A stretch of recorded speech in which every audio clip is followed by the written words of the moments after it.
ചേട്ടാ മനസ്സേ, ഇന്ന് ഹോട്ടൽ ഷായിൽ വെച്ച് രസമുണ്ടായി. ഞാൻ അങ്ങോട്ട് ചെല്ലുമ്പോ ഒരു പെൺകുച്ച് നടന്നു പോകും. കണ്ടാ തന്നെ പോലെ തന്നെ ഇരിക്കും. ആ നടപ്പ് പോലും ഉണ്ട്. ഞാൻ രാവിലെ പുറയുന്ന കൈവിട്ട് വിളിച്ചു. ദൈവാധീനം കൊണ്ട് ആ കൊച്ചു തിരിഞ്ഞു നോക്കിയില്ല. തിരിഞ്ഞു നോക്കിയിരുന്നെങ്കിൽ എന്റെ മുഖത്തിന്റെ ഷേപ്പ് മാറിപ്പോയാൻ. അവസാനം റിസപ്ഷനിൽ ചെന്നപ്പോഴാണ് വിവരം അറിയുന്നത്. റിസപ്ഷനിസ്റ്റ് എന്നോടൊരു ചോദ്യം, സാറിന്റെ ഭാര്യ എപ്പോഴും മോഡലിങ്ങിന് പോകുന്നുണ്ടോ? നിന്നെ അവർ അജിത്തിന്റെ മുറി വെച്ച് കണ്ടത്രേ. അജിത്തിന്റെ പേര് പറഞ്ഞപ്പോഴാണ് പിന്നെ എനിക്ക് മനസ്സമാധാനമായത്. അവനേതെങ്കിലും ലോക്കൽ അലവലാതെ വളച്ചോണ്ട് വന്നതായിരിക്കും. കള്ളറാസ്കൽ. ഇനി താനമറ്റാണോ? ഓ, മുഖം കണ്ടില്ലേ? കിരിയാത്ത കഷായം കുടിച്ച മാതിരി. ഞാൻ ഒരു തമാശ പറഞ്ഞല്ലേ. എനിക്കെന്താ സുഖമില്ലേ? പനിയുണ്ടോ? എന്തോ നല്ല സുഖം തോന്നില്ല. ആ, നല്ല സുഖം തോന്നാത്തതിനാണ് അസുഖം എന്ന് പറയുന്നത്. എനിക്ക് ഇന്നലെ സംശയം ഉണ്ടായിരുന്നു. നാളെ നമുക്കൊന്ന് ഡോക്ടറെ കാണാം.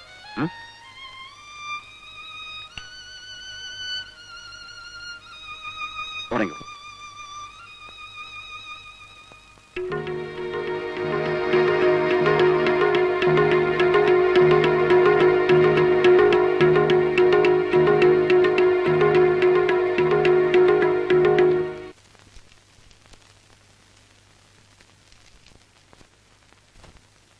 കള്ളി പറ്റിച്ചളഞ്ഞല്ലോ.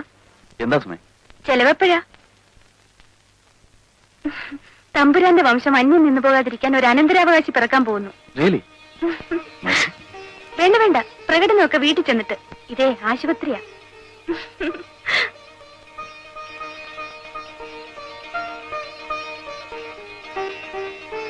ഹലോ,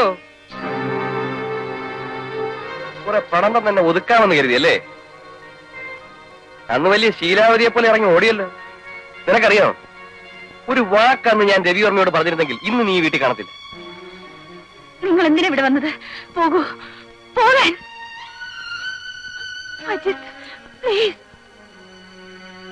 രവിയേട്ടൻ ഇപ്പൊ വരും. നിങ്ങൾ എന്റെ ജീവിതം തകർക്കരുത്. പണം എത്ര വേണമെങ്കിലും ഞാൻ തരാം. ദൈവം നിങ്ങൾ ഇവിടുന്ന് പോകൂ. എനിക്ക് വേണ്ടത് എന്താണെന്ന് ഞാൻ നേരത്തെ നിന്നോട് പറഞ്ഞു. ഒന്നല്ല, പല പ്രാവശ്യം. I want you.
ഹലോ, ഇതാര്? ഒന്ന് ഫോൺ ചെയ്തിരുന്നെങ്കിൽ ഞാൻ അങ്ങോട്ട് വരുമായിരുന്നല്ലോ. ഹണിമൂൺ രാത്രി ഒന്നും വേസ്റ്റ് ചെയ്യരുത് കേട്ടോ. ആയിരിക്കും. എന്തു പറ്റി? ഓ, പ്രണയകലഹമായിരിക്കും ആശാന്റെ പ്രോബ്ലം. അത് സോൾവ് ചെയ്യാനേ ഒരു പണിയുണ്ട്.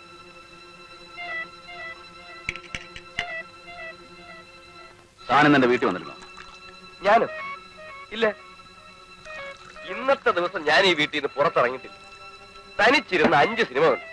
6ാമത്തെ എന്റെ ക്ലൈമാക്സ് ആയപ്പോഴാണ് തന്നെ വരും. ഇതാ പിടി.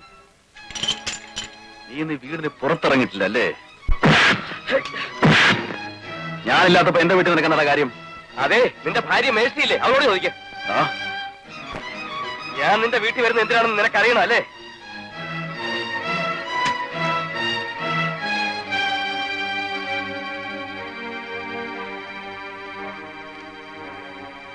നോക്കടാ നിന്റെ തമ്പുരാട്ടിയുടെ മഹത്വം.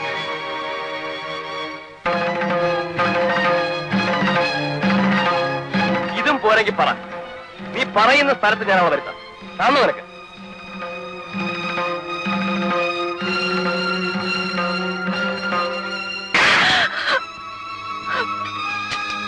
എടീ, നിന്നെ ഞാൻ എല്ലാം പറയാം രവിയേട്ട. ഇനി നീയൊന്നും പറയണ്ട. എല്ലാം ഞാൻ അറിഞ്ഞു. എനിക്ക് തൃപ്തിയായി. അറിഞ്ഞതൊന്നും സത്യമല്ല രവിയേട്ട. ഞാൻ രവിയേട്ടനെ വഞ്ചിച്ചിട്ടില്ല. മതി. ഞാനൊരു മൃഗമായി പോകുന്നതിന് മുമ്പ് ഇവിടുന്ന് പോയിക്കോളൂ. രവിയേട്ട, നമ്മൾ തമ്മിലുള്ള ബന്ധം ഇന്ന് അവസാനിക്കുകയാണ്. ഈ രാത്രി തന്നെ. എവിടെ പോകണമെന്ന് വെച്ചാൽ പറഞ്ഞോളൂ, ഞാൻ തന്നെ കൊണ്ടുവിടാം. എന്നെ പറഞ്ഞേക്കരുത് രവിയേട്ട. ഈ കൈകൾ കൊണ്ട് വേണമെങ്കിൽ എന്നെ കൊന്നോളൂ. എന്നാലും നിന്നെ കൊല്ലണമെന്ന് കരുതി തന്നെയാണ് ഞാനിവിടെ വന്നത്. പക്ഷേ എനിക്കതിന് കഴിയുന്നില്ല. കാരണം ഈ ലോകത്ത് മറ്റെന്തിനേക്കാൾ വരുന്നത് ഞാൻ സ്നേഹിച്ചു. മേഴ്സി, പ്ലീസ്, എന്റെ നിയന്ത്രണം തെറ്റുന്നതിന് മുമ്പ് ഇവിടെ നിന്ന് പോകൂ. Please, get lost.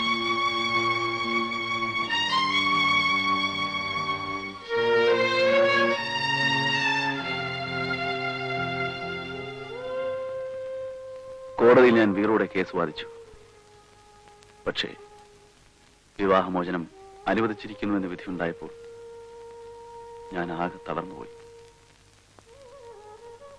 എന്റെ മേഴ്സിയെ എന്നേക്കുമായി എനിക്ക് നഷ്ടപ്പെടുമല്ലോ എന്നോർത്തപ്പോൾ എനിക്ക് സഹിക്കാൻ കഴിഞ്ഞില്ല.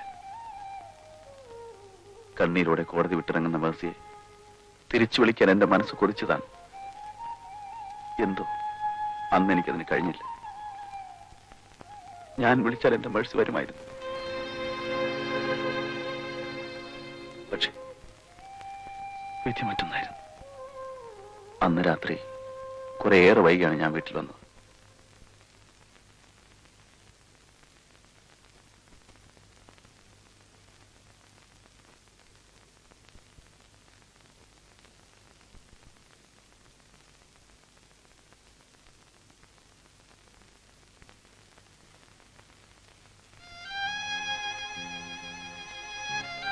മേഴ്സിയുടെ ഫോട്ടോ കണ്ടത് മുതൽ ഒരിക്കൽ കൂടി അവളെ കാണണമെന്ന് എനിക്ക് തോന്നി.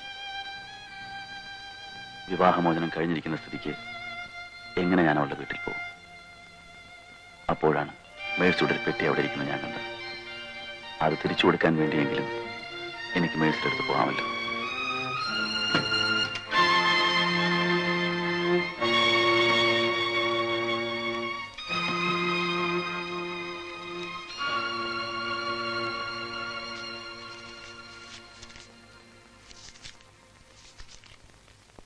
രവിയേട്ടനെ കൂടുതൽ കൂടുതൽ മനസ്സിലാക്കുമ്പോൾ ലോകത്തിലെ ഏറ്റവും ഭാഗ്യവതിയായ സ്ത്രീ ഞാനാണെന്ന് എനിക്ക് തോന്നുന്നു.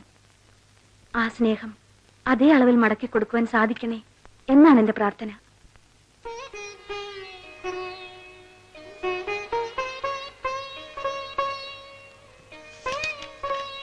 എത്ര പെട്ടെന്നാണ് എല്ലാം നടന്നത്. എന്റെ ജീവിതത്തിൽ ഏറ്റവും ശപിക്കപ്പെട്ട ഒരു ദിവസമാണെന്ന്. ഞാനും രവിയേട്ടനും തമ്മിലുള്ള വിവാഹത്തിന് ശേഷം അന്ന് അജിത് ആദ്യമായാണ് വീട്ടിൽ വരുന്നത്. അയാളുടെ കയ്യിൽ കുറെ ഫോട്ടോഗ്രാഫുകൾ ഉണ്ടായിരുന്നു. എന്റെ നഗ്ന ഫോട്ടോകൾ സ്റ്റുഡിയോയിലെ ഡ്രസ്സിംഗ് റൂമിൽ ഞാൻ അറിയാതെ എടുത്തതാണത്രേ. ആ ഫോട്ടോകൾ കാട്ടി അയാൾ എന്നെ ഭീഷണിപ്പെടുത്തുന്നു.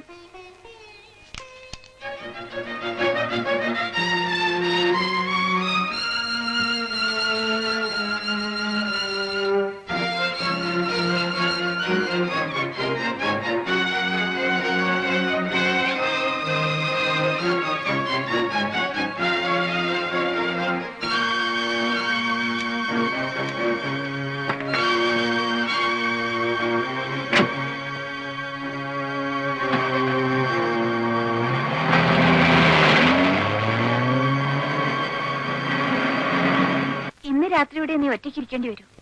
നാളെ മുതൽ എനിക്ക് നൈറ്റ് ഡ്യൂട്ടി ഇല്ല. പോയി കിടന്നോളൂ. നീ അതും ഓർത്ത് മനസ്സ് വിഷമിക്കാതിരിക്കൂ. വിവാഹമോചനം കഴിഞ്ഞ എത്രയോ പേർ ഒന്നു ചേർന്നിരിക്കുന്നു. നിന്റെ നല്ല മനസ്സ് എന്നെങ്കിലും ഈശ്വരൻ കാണാതിരിക്കില്ല. പോട്ടെ, കഥ അടച്ച് കിടന്നോളൂ.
Mercy. Mercy.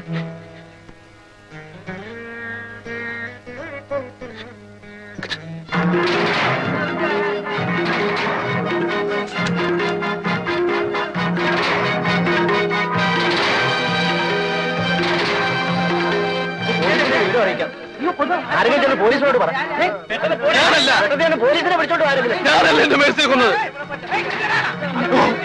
ഞാനല്ല. ഞാനല്ല.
നിയമത്തിന്റെ മുമ്പിൽ തെളിവുകളെല്ലാം എനിക്കെതിരായിരുന്നു. അജിത്തിനെ കുറിച്ച് ഒരു അക്ഷരം പോലും ഞാൻ കോടതി പറഞ്ഞില്ല. പറഞ്ഞിട്ട് കാര്യമില്ലെന്ന് എനിക്കറിയാമായിരുന്നു. ഏക തെളിവ് മേഴ്സിയുടെ ആ ഡയറി മാത്രമായിരുന്നു. ആ കാറിനോടൊപ്പം അത് വന്നെരിഞ്ഞു പോയി.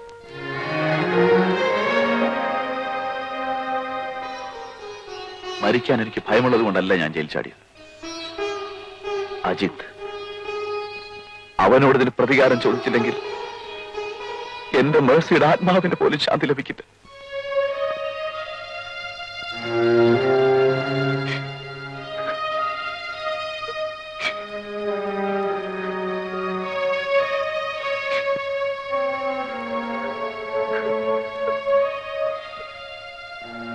ഇനി ഞാൻ പോയിക്കോട്ടെ മോളെ.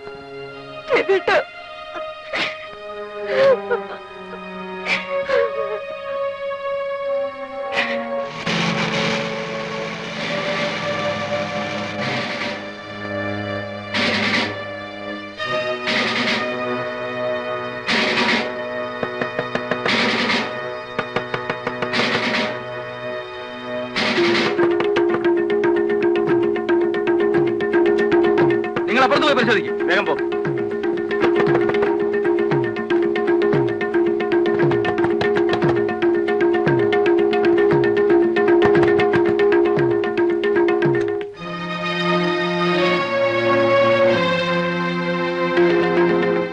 എന്താ തുറക്കാൻ എത്ര താമസം?